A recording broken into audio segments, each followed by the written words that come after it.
დიახ, დღეს თაღლითობის მუხლით დაკავებულმა ნაციონალური მოძრაობის პოლიცსაბჭოს წევრმა ამხილა სახელმწიფო უსაფრთხოების სამსახური და მისი ხელმძღვანელობა, მაღალი თანამდებობის პირები. მან პრაქტიკულად დღეს სასამართლო პროცესზე გათქვა ის სქემა, როგორც ცდილობს ხელისუფლების სათავეში მყოფი ძალა სუსის მეშვეობით პოლიტიკური ოპონენტების დევნას.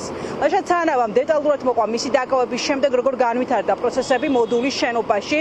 სახელმწიფო უსაფრთხოების სამსახურის ერთ-ერთი მაღალჩინოსანი, როგორც მან მოყვა, მივიდა მასთან და შესთავაზა გათავისუფლება და ასევე დიდი რაოდენობით თანხა. სანაცვლოდ ლაშა ცანავას ლევან ხაბეიშვილის გარემოცვის უახლოეს წევრს უნდა გადაეღო ლევან ხაბეიშვილის ყოველი ნაბიჯი, უნდა მიეყურადებინა აუდიო მტკიცებულების სახით და ყველა ტიპის ინფორმაცია მის შესახებ უნდა მიეწოდებინა ყოველდღიურად სახელმწიფო უსაფრთხოების სამსახურის წარმომადგენლებისთვის. ნაცვლად ამისა ის გათავისუფლდებოდა მოდულის შენობიდან. თუმცა, როგორც ლაშა ცანავამ თქვა, მან არჩია ერთგულება, მეგობრობა, გამომდინარე იქიდან, რომ ის და ლევან ხაბეიშვილი წლების განმავლობაში მეგობრობენ, ისინი პრაქტიკულად არიან ერთი ოჯახის წევრები, მას არ უღირდა ეს ყველაფერი და ის დათანხმდა 9 წლიან ციხეს. ამ ყველაფერს დღეს სასამართლო პროცესზე ისმენდა მოსამართლე მიხეილ ჯინჯოლია და ისმენდა პროკურორი, რომელიც ითხოვდა დაჟინებით მის ციხეში გაშვებას აღკვეთის ღონისძიების სახით, რაც საბოლოოდ მოსამართლემ დააკმაყოფილა და ლაშა ცანავა გაუშვა პატიმრობაში. გასაგებია ყველაფერი მე რატომაც დამაკავეს, რომ ამიყვანეს მოდულის შენობაში ერთ-ერთი პოლიტიკური თანამდებობის პირი მოვიდა ჩემთან და შემომთავაზა თავისუფლება და დიდი რაოდენობით თანხა. სანაცვლოდ ჩემი მეგობრის ლევან ხაბეიშვილის ყოველ ნაბიჯს ავიწერდი და მოვუყვებოდი მათ. აინტერესებდათ სად მიდიოდა, ვის ელაპარაკებოდა დღის განმავლობაში, ვის ხვდებოდა. ვინაიდან მე ვარ უახლოესი გარემოსვა ლევანის, მე კარგად შევასრულებდი ამ მისიას. მათი სულ უფროსი ანრი ოხანაშვილი, იგივე ოხანა, ლევანის ხშირად უხსენებია კი იცით. ლევანზე გამწარებულია და ჩემი ხელით და სამაგიერო გადაეხადა. როგორც ჩამეწერა ჩუმად ლევანი, მე ცხოვრებაში არ გავაკეთებდი ასეთ რამეს. ჩემთვის პირველი კაცობა, მეგობრობა და ერთგულებაა.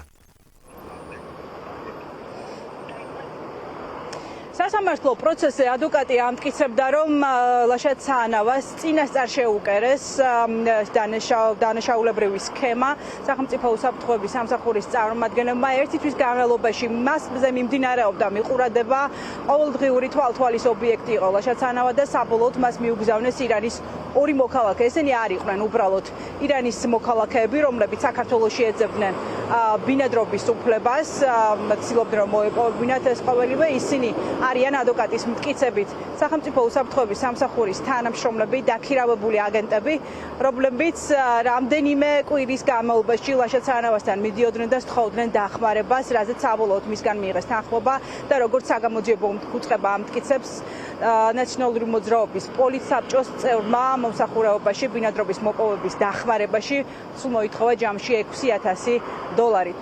თუმცა ადვოკატი ლაშა ცანავას დღეს სასამართლო პროცესზე ამტკიცებდა, რომ ესენი იყვნენ აგენტ-პროვოკატორები, რომლებმაც გეგმა, რომელიც შემუშავდა მოდულის შენობაში სახელმწიფო უსაფრთხოების სამსახურში სისრულეში მოიყვანეს. შეუკერეს საქმე, მაშინ მას უთხრეს, რომ იქ მაღალი თანამდებობის პირები დახვდნენ და მას უთხრეს, რომ აგერ ფული ჩვენ გადაგიხდით ყველა ვალს, ჩვენ მოგცემთ ფულს, ოღონდ გითხარით, ლევან ხაბეიშვილის სად დადის, როგორ დადის, რას აკეთებს, მათ უნდათ, რომ ლევან ხაბეიშვილის ძმაკაცი გაეყიდა ლევან ხაბეიშვილი თან ასევე უთხრეს, აი აგერ დამონტაჟებული კადრები, ან დათანხმდები ამ შეთავაზებას, ან წახვალ ციხეში. ლაშა ცანავამ დღეს აირჩია რაინდულის აქციელი, ლაშა ცანავა არის სინდისის პატიმარი, რა თქმა უნდა ბრალდების ხარებ და სასამართლოს უნდა დაინტერესებს ამ ყველაფრით, რადგან ეს შეიცავს დანაშაულის ნიშნებს და უნდა დაიწყოს გამოძიება. თურმე ძალიან წყის, რომ ეძახიან ფოხანას და ამაზე იყვნენ გაბრაზებულები და ამის გამოც უნდათ, რომ ერთი მხრივ ლევან ხაბეიშვილი დასაჯონ, რომ მისი ძმაკაცი დაუჭირეს. პატიმრობა იმიტომ, რომ ეს იყო სავალდებულო აუცილებელი, ამას ამით დაზღვეული იქნა მთელი რიგი რისკები, კერძოდ არის მიმალვის საფრთხე, ეს არის მოწმეებზე ზემოქმედების ფაქტორი. მან ისაუბრა გადაბირების ფაქტებზე. საუბარია ერთ-ერთ მაღალჩინოსანზე სუსის. არ არის პროკურატურისთვის ეს მნიშვნელოვანი ინფორმაცია. იქნებ ჩება განცდა, რომ წინასწარ იყო შემუშავებული გეგმა ერთგვარი სქემა, რომ ეს ადამიანი შეცდომაში შეიყვანა და შემდგომ სუსში უკვე მომხდარიყო მისი გადაბირება. ეს ეჭვი არ ჩება, ეს ერთია და არის მეორე, თუ რა არის საქმეში, რა მასალებს ეყრდნობა გამოძიება და რა მასალებს დავეყრდნით ჩვენ ბრალდების მხარე. ეს არის დანაშაული, რომელიც ისჯება და აქ რაიმე ისეთი შემაკავებელი ფაქტორი არ ყოფილა, რომ არ დაინტერესდება გამოძიება ამ ფაქტით სასამართლოზე მოყოლილი ინფორმაციით.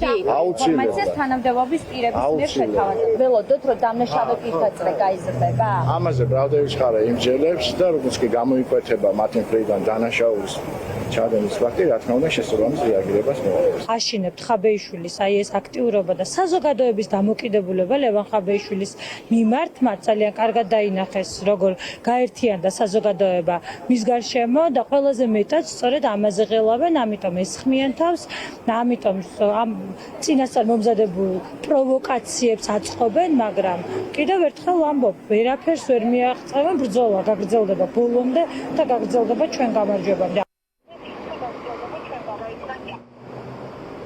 ეხლა ჩანავას ადვოკატი ამბობს, რომ დღევანდელ გადაწყვეტილებას მიუხედავად იმისა, რომ არ არსებობს ნდობა მეორე ინსტანციის მიმართ და დარწმუნებულები არიან დაკავებულის გარემოცვის წევრები, ასევე მისი უფლებადამცველიც, რომ სააპელაციო სასამართლო არ განიხილავს ამ საქმეს, დატოვებს ძალაში პირველი ინსტანციის გადაწყვეტილებას, ამის მიუხედავად გასაჩივრებას მაინც აპირებენ ნარკოტიკის ღონისძიების ფორმის და ისინი ითხოვენ, რომ ყოველგვარი გირა უსანასო, ჩასანავამ საპატიმრო უნდა დატოვოს, ის არის მსხვერპლი, ამას ამტკიცებენ ნაციონალურ მოძრაობაში და ცანავას ადვოკატები.